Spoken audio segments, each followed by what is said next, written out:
Love you, pare. Bibo! Bibo!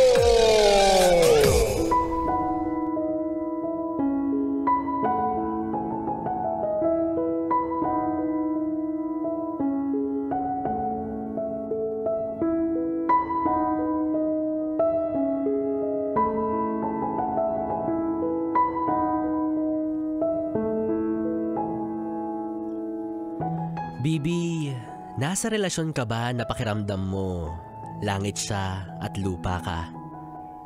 Na para siyang bituin na mahirap abutin. Samantalang ikaw, para ka ring bituin kasi ang dami mong kanto sa muka. Seriously, kung nasa ganyan kang sitwasyon, alam kong may pag-aalinlangan ka. Lalo na sa mga sasabihin ng mga nakapaligid sa taong mahal mo. Na nagdadalawang isip ka kasi baka sabihin nila, pera lang naman talaga yung habol mo sa kanya. Pero alam mong hindi yan ang totoo. Kasi more than that wealth, more than that financial stability, what you really love is the person itself.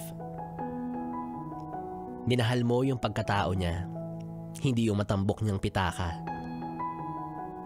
Oo naman, talagang hindi ka makakaiwas sa mga mapangmatang panghuhusga. Ikaw ba naman, laging rebonded, laging may pangpaspa, nakalubibiton, kahit sino mawiwindang. Lalo na kung alam nila na dati hindi naman ganyan yung lifestyle mo. Pero anong gagawin natin? Mahal ka ng tao eh. Anong magagawa mo kung kusa niya namang ginagawa yan para sa'yo? Sabihin mo sa mga panghusgang mapanglait na nanghuhusga sa'yo at patuloy kang iniinis. Pag-inggit, pikit.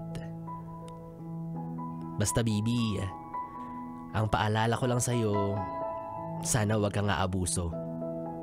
Kasi ang higit na pinakamatinding kalaban mo dyan ay ang mataray mong biyanan.